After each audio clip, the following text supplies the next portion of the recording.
today we begin to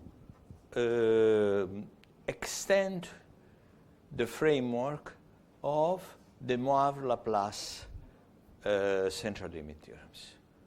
So I want to explain in this lecture a fundamental role played by the notion of embedding. Let me anticipate a few words on the physical meaning of embedding, because this has to do with a rather old problem. I think there was some chalk here.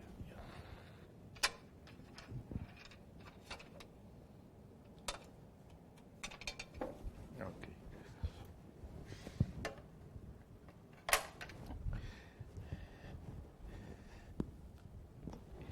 Okay. The problem, and this has to do, the notion of embedding is mathematically well known. An embedding is just a morphism in a given category. Typically, we speak of embedding when it is injective morphism.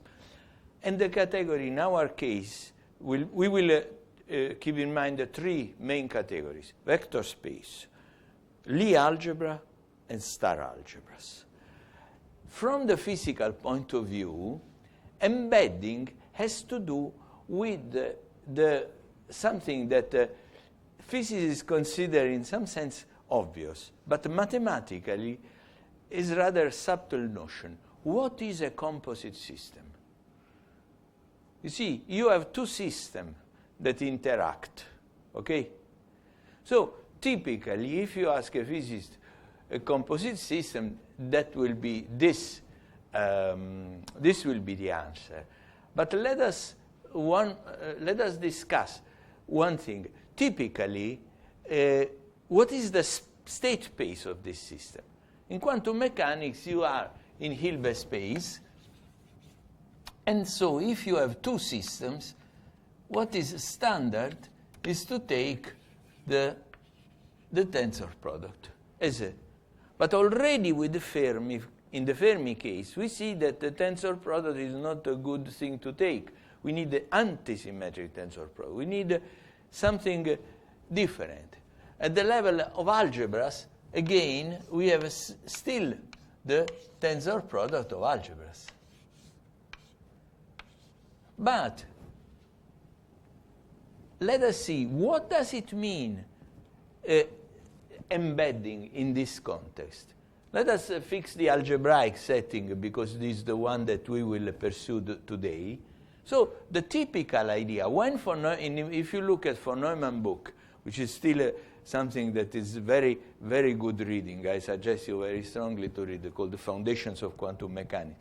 It explains really very deeply what is the meaning of quantum theory. And so you have an embedding is a map from the single system into the algebra of single system into the algebra of the composite system. But the point is that what people usually takes, and here H is 1 or 2. What people usually takes is that you take the standard embedding, J1,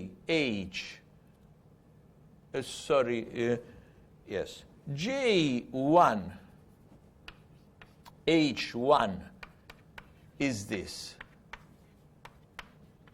And the J2, A2 is this. Okay? But you see, this is something that could be justified if we say at time 0, because at time 0 the two systems 1 and 2 don't interact. But imagine that you are at a time t arbitrarily greater than 0, then you know that the interaction, the dynamics, will be given by an automorphism of this algebra.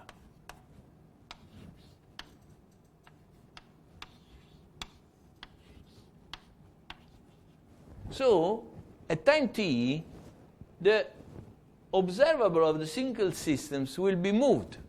Now, if there are a class of dynamics which are called free dynamics, for which the automorphism is simply the tensor product of the two automorphisms. But physically, what does it mean? That there is no interaction. So these dynamics are not so interesting from the point of view of physics. Okay? As soon as you take a physically meaningful interaction, you have a new embedding, which is J H at time t. Namely, it is, for example, J, well, we can take, well, let us take it 1. J1 at time t of A1, and it will be ut of A1 tensor 1. But this, as we have said, usually is absolutely not true that it is contained in A1. Okay? So we have two assumptions here. First, that when we are using this embedding, we are using an embedding at time 0. And we have some reason to say this. And already at time 1, this is not true. So more general notion of embedding would be something, let me call J hat H, which will go again from the algebra of observable again into the tensor product. But now I am not requiring that the images of the single systems factorize, go into factorizable algebra, okay? Let me also underline another thing. Suppose also that we are at time 0, but in physics, even in classical mechanics, there are very well-known situations in which the system have constraints among them. When we are supposing that the embedding is the usual one, the tensor embedding, we are assuming that there are no kinematical constraints. So, also at time 0, this kind of embeddings are not justified from physical point of view. Now, what we will do in the lecture of today, we will show that in some sense an embedding different embeddings correspond to some kind of interaction. At the end of my lecture, I want to give you a very simple example that will also illustrate to you one notion of independence that we have mentioned several times, but we have never precisely defined, which is monotone independence. Okay? So I want to show that my intuition is that embeddings correspond to some kind of constraints. And these constraints could be dynamical, but could also be kinematical, static. And essentially our picture will be concerned with this idea, that the embedding has a kinematical constraint. Let us now begin to substantiate this. We take tensor embedding. Tensor embedding are very general, okay? So let us begin as usual with the 2x2 matrix. We want to generalize the setting of the Moivre-Laplace theorem. So we keep the infinite tensor product. However, we do not postulate that the embedding will be the standard tensor embedding. So our framework will be 2x2 complex matrix algebra. I simply write M2. And we will study embeddings into the infinite tensor product M2, indexed by a certain symbol, V. I postulate that you know that there is a general theory that if you have an arbitrary C-star algebra and arbitrary set, the infinite tensor product exists. Finite tensor product exists. There can be more norms. This is a subtle point, like in Banach space. There are more Banach norms, and it's also known that there are also many C-star norms. However, for matrix algebra, for B of H, for the standard C-star algebras, the C-star norms are unique. Okay? So we have no problem with the C-star norms in this case. And then the infinite tensor product is simply defined by inductive limit. Pay attention, this is a non-trivial point, because, for example, in the category of Hilbert space, there is no infinite tensor product, no canonical one. Why? Because we have not a natural embedding on an Hilbert space in a larger one. This embedding is defined by fixing typically some isometry, but is not canonical. While if you have algebras and tensor product, you have these embeddings which are canonical, because you have the identity. Okay? So that is the reason why the inductive limit and therefore the infinite tensor product exist in the category of C-star algebra, but it doesn't exist in the category of Hilbert space. In the category of Hilbert space, there is a famous paper. This problem was attacked in the 30s by von Neumann, and there is the theory of so-called incomplete tensor product. That is, you fix a sequence of states, and then you consider the infinite tensor product of Hilbert space. Von Neumann calls it the incomplete component relative to that sequence. For typically in physical, you fix the vacuum, and you choose the vacuum in each Hilbert space. And then you consider the tensor product of states which differ from the vacuum only on a finite number of factors. This is well defined. Because now, fixing the sequence of vectors, we are fixing a sequence of embedding. It's clear at this point, which is analog to that one. But this is just a digression. Let me. Okay, so what I want to, I formulate this remark only to observe this point. As we said last time, sigma plus and sigma minus are not a linear basis, but they are an algebraic basis. That is, if we consider products, then we get a basis, a linear basis. Considering products. How many products? Well, you have only to consider two products, because this set is self-adjoint, and the square is 0. They are nilpotent. And then you have that the product sigma plus sigma minus is n plus, the upper projection and the lower projection. What I wrote is simply that because these are the only two relations that we need.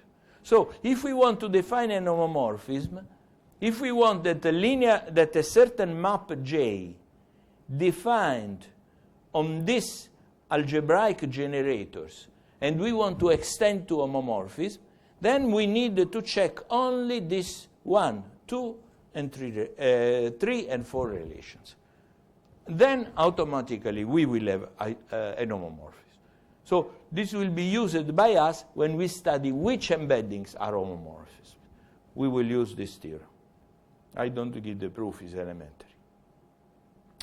Homomorphism, by the way, typically I mean identity preserving, but when we will speak of embedding, sometimes it's important, I will emphasize that there are some homomorphisms which are not identity preserving.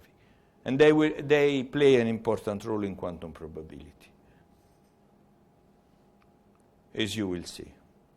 So, as I said, a tensor embedding is a morphism from M2C into the infinite tensor product or finite. V is arbitrary set, countable in our case. And as I said, we consider three types of embedding. They will play different roles. First of all, let us consider one way, very interesting way to construct homomorphic embeddings that essentially generalize this, the natural one. And this is given by the following theorem. Take sigma plus and sigma minus, upper and lower, rising and lowering operator. And then define the embedding by saying that image of sigma plus is, instead of multiplying the tail, which is the complement of this index n, you put n sigma plus in the nth factor. And in the complement, you put simply a partial isometry, not necessarily the identity. So we use this symbol. We will use very often this symbol. Remember, this will mean a general tensor product. Not necessarily these factors are equal. Vk can depend on k. So if I want a star homomorphism, and I want it, I must, from this definition, automatically follows that JVn of sigma minus must have this form. So notice that here we have V, but here we have V star.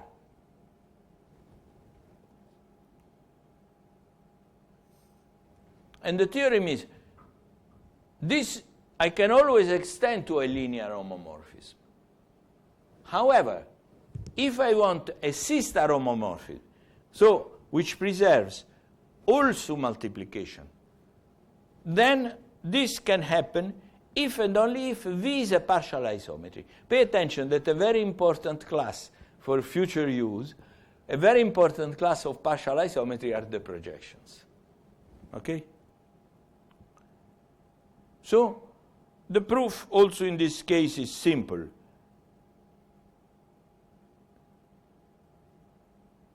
And as I said, the crucial point will be to verify essentially the two relations. Because I know that a necessary condition for being a homomorphism is that these two conditions are satisfied. So if this embedding is an homomorphism, is automatically defined by this property, by these two properties, okay?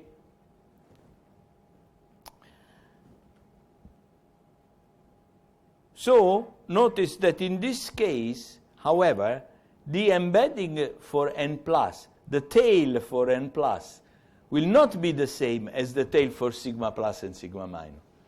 Because n plus is the product of the two, so the tail must be the product. Okay? And in the given order, this is sigma plus times sigma minus, and this is sigma minus times sigma plus.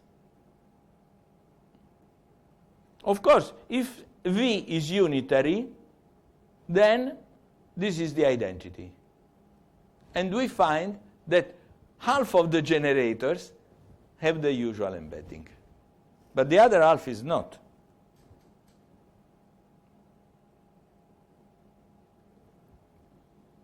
Now let me call symmetric tensor embedding. We will consider in this talk these main two classes.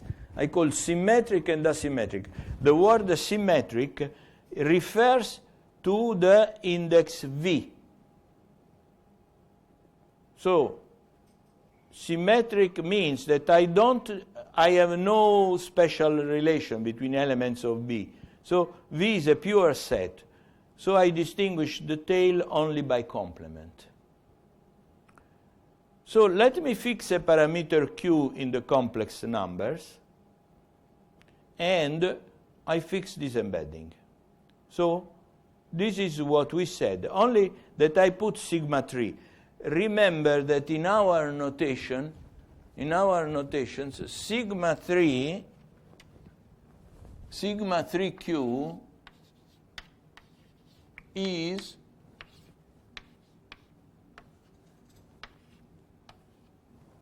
and this was deduced from the orthogonal polynomial of Bernoulli measure. You remember the three canonical forms gave rise to this. then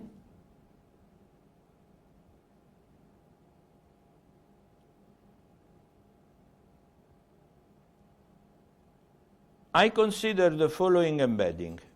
And you see that this embedding, if I insist on having star homomorphism, the class is very restricted. I can only choose Q equals 0 or modulus of Q equal 1. Of course, if modulus of Q equal 1, you see sigma 3 is unitary. So we are in the preceding theorem that we get an homomorphism. If Q equals 0, sigma 3 is a projection. So it's a partial isometry. And we are again in the previous theorem. The converse is true. If I want an homomorphism with this tail, these are the only two possibilities. Okay? Obviously, this is not identity preserving, but this will be.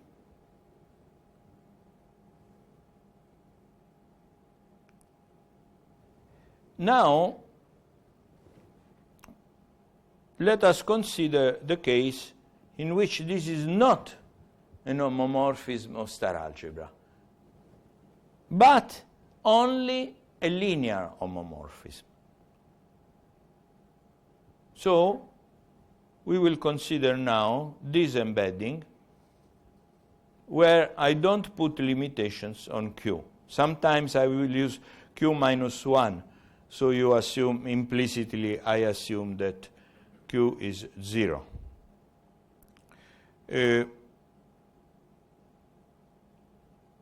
Okay, this was the previous theorem.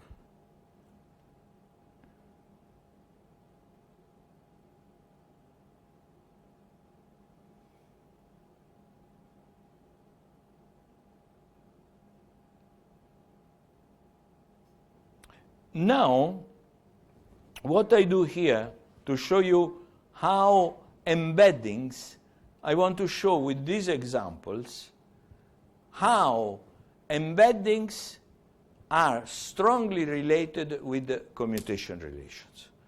And according to the choice of the embedding, we can have different commutation relations. Okay? So,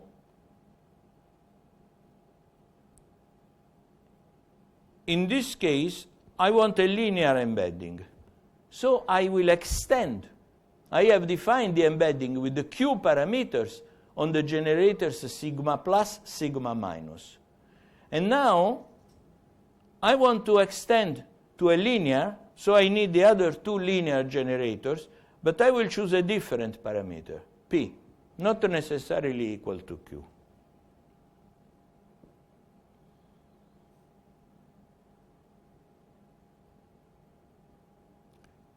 And let us see which commutation relations will come out. You see, first of all,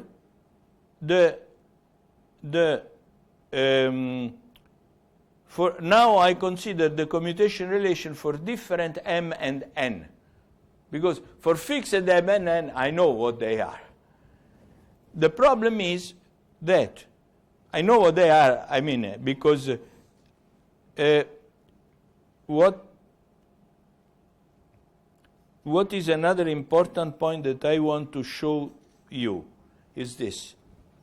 This is not written in the transparency, but it is worth to emphasize this point. So, I have defined the Q embedding, I omit Q and P from the notations now. Jn of sigma plus minus to be sigma 3 with the Q parameters, here is important to put it, but restricted to the complement of n, and sigma plus minus. This means that it is the nth factor. And I have defined on the other two generators with the sigma 3 p, again the tail is the same except for this parameter, and this is embedding the same. Now look, when the tails are fixed. When I take linear combination, this expression, big tensor product, depends linearly on these two. So the linear, this restricted will be a linear homomorphism. It means that the general vector x in the 2 by 2 matrices will be embedded by which kind of Q? I mean, it will have, it will be a linear map. I will call sigma 3 PQ of the tail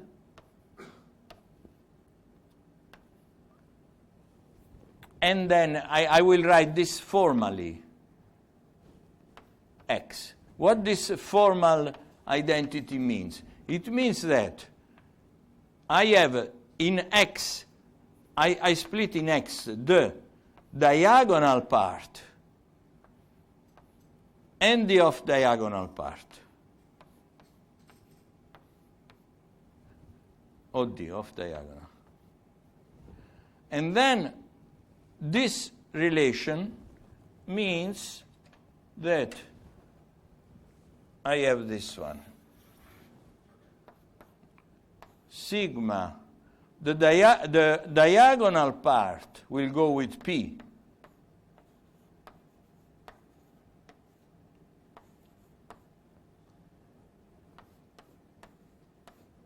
And it corresponds to these operators. And the off-diagonal part will go with Q.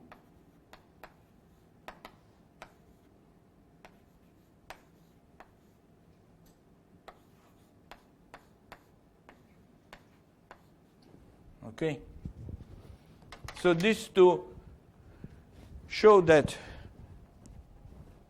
this is the structure of the embeddings in general we are constructing. And now look at, the commutation relations are interesting also because you will see that for asymmetric embedding, this will not be true. So for symmetric embedding, for M different from N, I have commutations of Jm, Jn, sigma plus, and therefore also of sigma minus, because this is all my embeddings are star maps. So I will take adjoint, and the tail will go with the adjoint. And here, you see, now the P arises in the commutations. I embed sigma plus with Q, and sigma minus with Q. So this P is a Q square. I didn't write it, but you see, because you have a product here, but no, they commute. So they commute also this. There is no P. P is equal to 1 in this. But what? No, there is P, and you will see why in a moment. I will give you the proof to show. So, because you see, M is different from N. This is the crucial point. That is why the P appears, not Q. Even if I embed the sigma plus and sigma minus with Q, what comes is P.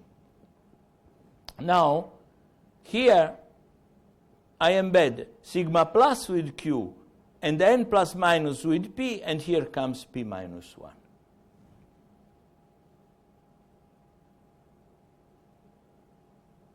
But if I go to sigma minus, it comes P.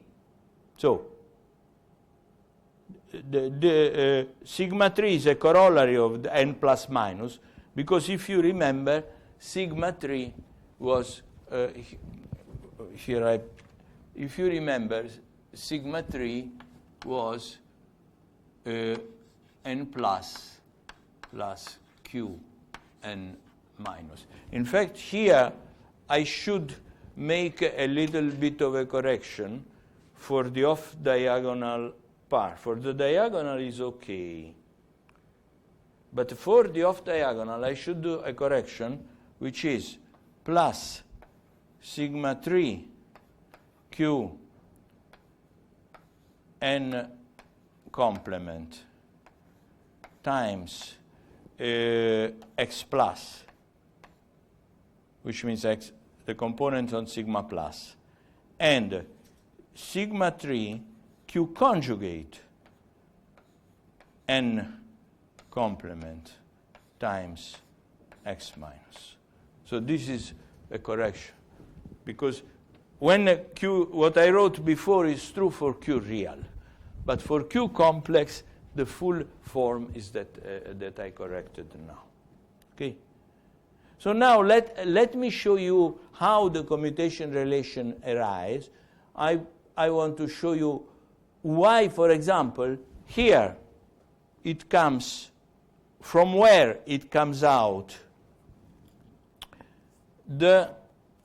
well, I'm sorry, here I changed the notation. I put P, but P is reserved for n plus. Please translate this P into a Q, okay? I forgot to change this notation. But in any case, what is the important thing to keep in mind? What is this product? You see, once I split into products, I want to make a finer splitting, because here is M and here is N, but they are different. So it's convenient to take out M from here and take out N from here. So we are now, we have a splitting which is homogeneous, which is a partition of the set V. And this will go with this. Here is why it comes square. This part will go with this. But now the order is important. This is on the left. So I have sigma 3, sigma plus. But here, sigma plus is on the right. You see? So you understand what happens. We will apply now the commutation relations. The commutation relation. Here, I apply the commutation relation sigma 3, sigma plus.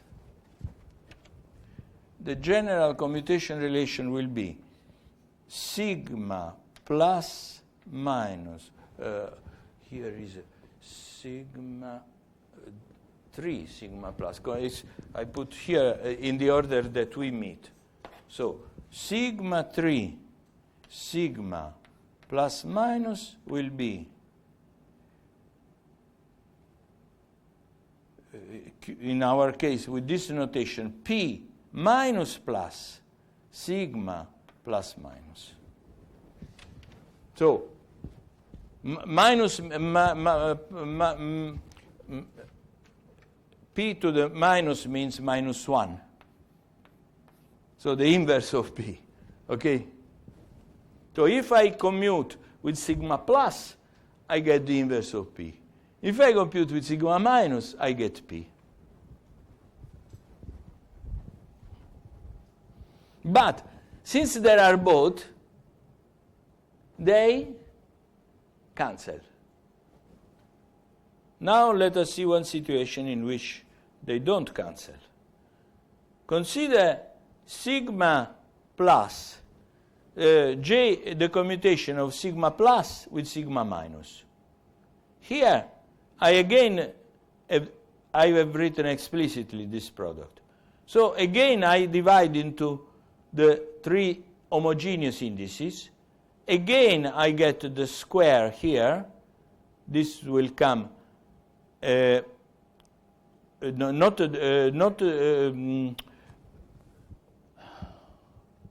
is a sigma plus and sigma minus. Okay. So the crucial point is that these are different because they are conjugated. But In any case, they commute. Doesn't matter. I don't want to compute exactly the product. I want just use the commutativity. So, however, you see, here what I have, again I apply sigma 3, sigma minus is Q, and sigma plus sigma 3 with the Q bar is Q bar. So now the factor mod Q square will appear.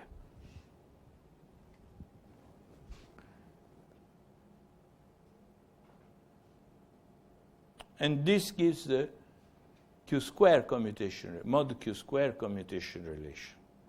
Finally, let me commute this commutator. Here you should interpret in more general sense. Here you can pick plus or minus, and here also plus or minus, not necessarily the same. The notation is not ideal, but it means the choice of the sign is independent. The identity will be true for all possible combinations, 4 combinations, not only 2. Okay? So what is the important point to keep in mind? The trick is always the same. You split the product into 3 parts. So you have, I now omit the tensor product notation for simplicity, and I add the lower index n or m. So this means this is in the nth factor, and this is in the mth factor, and this is the tail. So you see the 2 tails now are different, but it doesn't matter, they commute. Here I have sigma 3, sigma plus. Also this commute, because n plus minus are the spectral projections of sigma 3. But this doesn't commute. So if I want to commute, I use this commutation relation that I wrote there. And you see, one factor arises. So if I start sigma plus, sigma minus, the factor that appears will be p to the power. You see, here I am, the tail is with q. Here the tail is with p, but the factor depends only on p. So the crucial point is that here I hope I am giving you the explicit proof, so you understand from where the different commutation comes. Different commutation come because I have to consider commutation on each single factor. You see, for example, here these 2 commute, but these 2 do not. So the Q and P comes out from this. But when we have sigma plus, sigma minus, we have 2.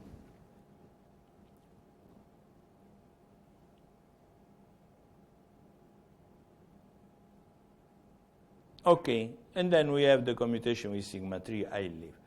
This, now I describe another tensor embedding, which is, this is not so famous, but the particular case that you obtain, the asymmetric embedding, where Q is equal minus 1, is very famous in physics. It's called the Jordan-Wigner embedding, and it is used to map fermions into bosons. You will see that when you put Q equal 1, this is a generalization to arbitrary Q of this famous Jordan-Wigner embedding. And the Jordan, what is the difference? Why I call it asymmetric? Asymmetric, it is because the Jordan-Wigner embedding works only in dimension 1, essentially, because it needs a total order. Otherwise, it cannot be applied.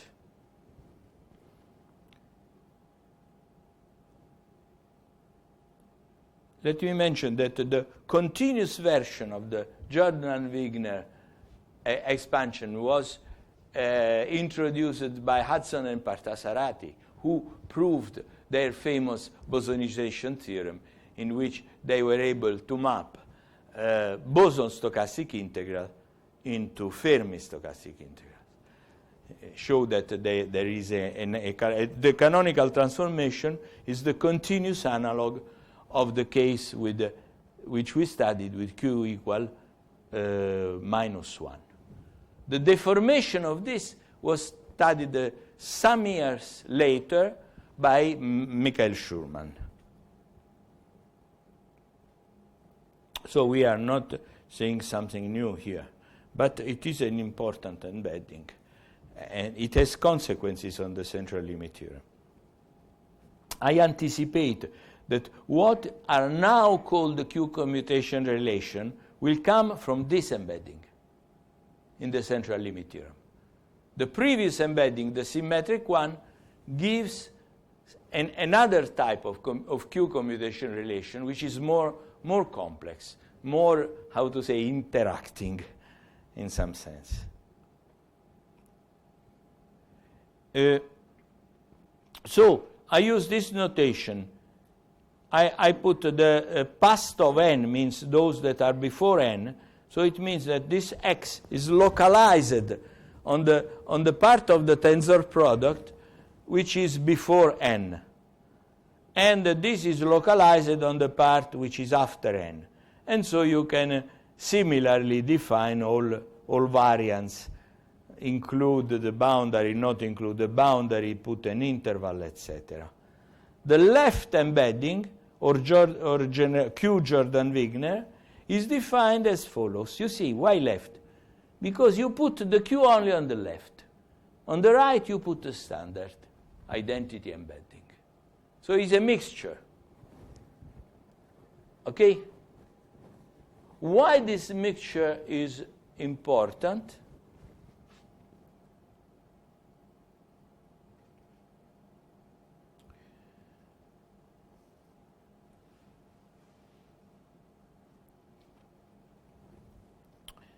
Again, remember that we had the theorem that we have a unitary embedding if and only if we have unitarity.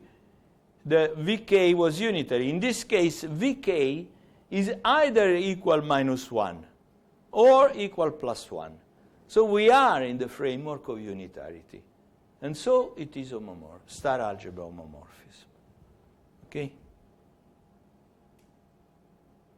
It's also a Starry algebra isomorphism, homomorphism, embedding. Okay?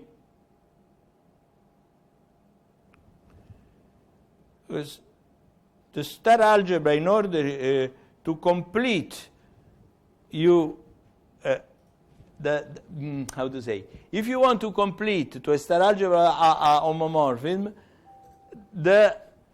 and you take Q equal -1, then for the diagonal part you must have the identity embedding,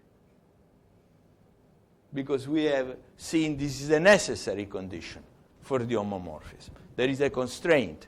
The diagonal part must be the product of the off-diagonal. And so the tail gives 1, if you take the tail -1 for both. Okay?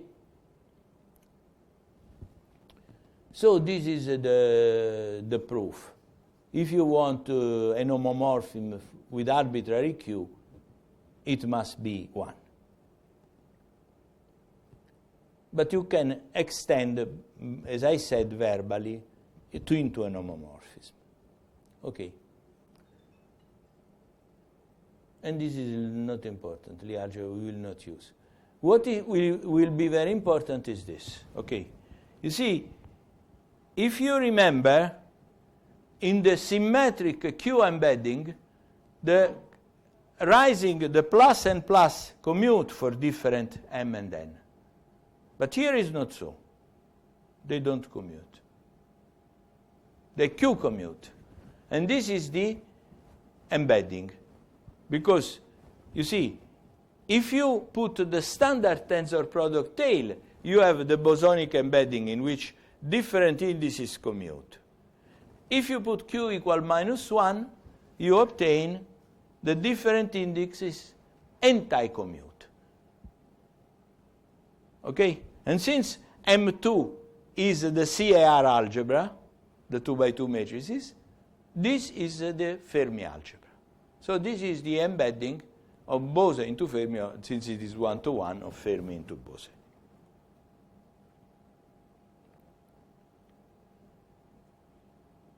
Again, I want to show you what is the difference between symmetric and anti-symmetric embedding. You see, why it in the symmetric embedding for M and N different, these two products commute. Here is important that is the same, not like in the previous lemma that you have 4 possibilities. Here you have only 2 possibilities, plus, plus, minus, minus, okay? So, if you now take this difference, you see, what happens is that the assumption that M is less than N is important, because it means that since M is less than N, and I am in the past of N here, this sigma plus minus will meet 1 sigma 3 on the right. But this N will meet a 1 on his left, not sigma 3 as before. This is where the asymmetry plays the role. Okay?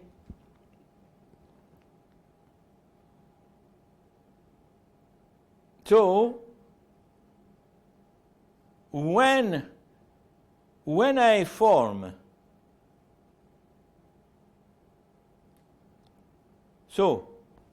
when I form the product of these two expressions, the first one gives me sigma square. For example, identity in the Jordan-Wigner case. The second one, what gives? Gives the product, as I said, of sigma with the sigma 3. And here there is an error. This is correct. This should be this is not correct. You see, what I have is the sigma plus multiplies sigma 3 here. So I will commute this, and the minus plus minus 1 will come from this commutator.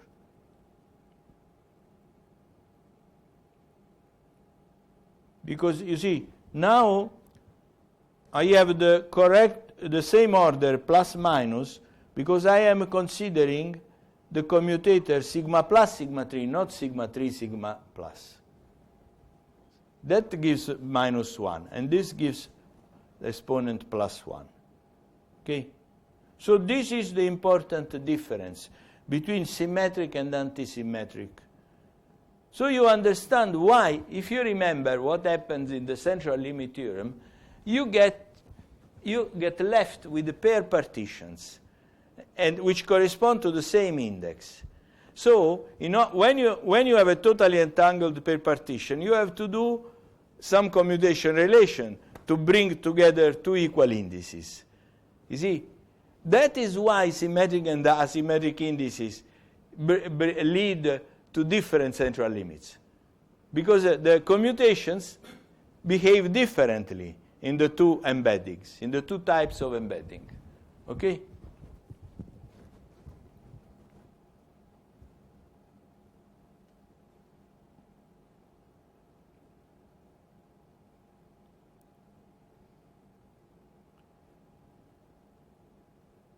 So now, let us consider the central limit theorem. For simplification, I will take the tensor embedding defined in standard way for complex Q. So for sigma plus, the tail is Q. For sigma minus, the tail is Q bar. And instead of arbitrary P, I will use this relation. Therefore, I will impose that this is conserved by the embedding. And therefore, the natural choice for parameter is mod q square for the projection on upper level and projection in the lower level. So this will simplify the combinatorics. Otherwise, it becomes very, very awkward with two different parameters, P and Q.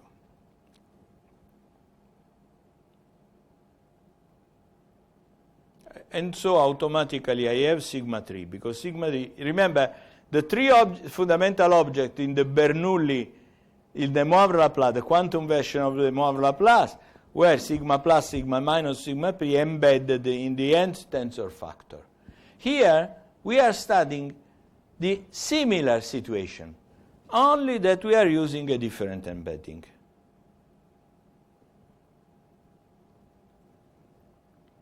I recall this definition that I gave you already.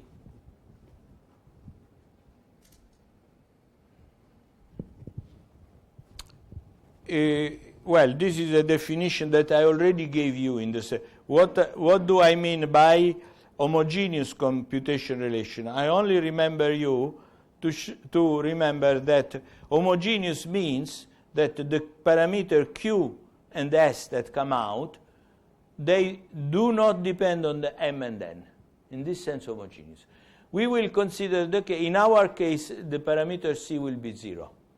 So it will be, everything will be simplified, okay? But you will see that nevertheless, the combinatorics is not so easy. Okay, so I want to, with these notations, the first theorem is that this particular case of the Moivre-Laplace fits into the general theorem whose proof I gave you in one of the previous lectures. I don't remember which one, okay? It fits. And we have very special choice. As you see, all the parameters do not depend on M and N. And they are, there is only one non-trivial choice of the parameter.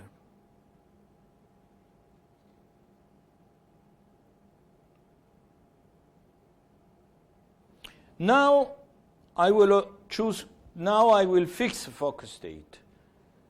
I will, in order to simplify the combinatorics, I fix the Fock state.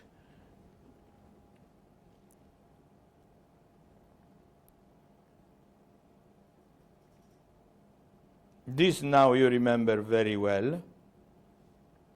And what will be important is that, remember, sigma plus, well, because I have chosen, you see, E1 is not, E2 is the Fock state, E1 is the upper level, E2 is the lower. So if I go to E1, this is not so good relation, not so good numeration. Would be better to exchange the 1 and 2, but it doesn't matter. So the covariance is a 2 by 2 matrix, but this 2 by 2 matrix has only one element, which is the anti-Fock element, which is 1, because I'm taking the upper state, not the lower one for this story on 1 and 2. So it is the anti-Fock covariance term that is non-zero. All the others are 0. And the mean, of course, is 0.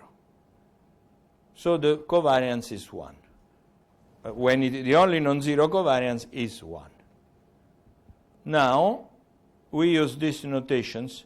We put B plus N sigma plus, B minus N sigma minus, and we will consider the standard central limit expressions.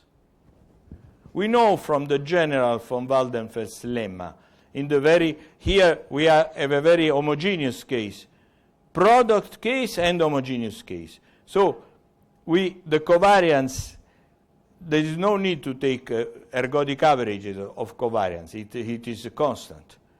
What is the only new element is that we have to compute the combinatorial factor arising from the commutation relations. This is the new element. Well, I give you just without many, because the time is finished, but I just want to show you, okay, So what is the idea? Remember what was the De Moivre-Laplace theorem. De Moivre-Laplace, I had that the central limit sums of rising, here there is the, here I am taking the E1 state. The name E1 is given to the upper level. So creators and annihilators are exchanged, because Fock case kills the annihilator. But here I am killing the creator. So this is, I should, it takes a lot of time to change all notations. So I left, even if they are not completely satisfactory for the reason that you see. So the plus will go to the annihilator, and the minus will go to the creator, but not boson. In the Moivre-Laplace standard, you have boson. Here, you have a new family. Which family, you will see in a moment. Okay. Essentially, the idea is this. You will see that when you take the approximate, the Bernoulli central limit combination of anti-Fock minus Fock combination, you have the beginning of the x will stay for modulus the q square. So you have the q commutation relations in discrete form. This will be true in some sense. In the limit will be kept. And this is the main result. Okay? That in this, then we will prove that S3 will go to the identity. Why? Because the lower part of S3 is -1, and it is erased because I am taking the upper level. So when I take expectation, in S3 only the upper diagonal remains, and remains 1. And in the limit, this operator will act as identity operator. So you recognize that in the limit of this, you get the Q commutation. But you get something more, because in physics, I don't know why, because they were, how to say, postulating the commutation relations. But we are deducing. So we also find the commutation relation of the A dagger with the number, and the A with the number, and they turn out to be non-trivial. You see? So this gives that, like in the De Moivre-Laplace central limit theorem, you get the boson as a limit, as a central limit of Bernoulli. Here, you get the Q bosons, or which can be fermions, as central limit of the Q Bernoulli. You see? The other central limit theorem we have no time to comment, but this is more complicated. It will come, the factor x will be replaced by x to some power of an operator. The power is x elevated to the power n, where n is the number operator. And the meaning is given by spectral theorem. Okay? So you see, but the essence of what I said today, I hope I could convey this point. I have no time. Maybe if you want, I can do tomorrow in the last time to give you the very simple example of an embedding which uniquely determines not only the commutation relation, but even the state. And this will be the generalization of monotone embedding. Maybe we will do tomorrow. Okay? Thank you.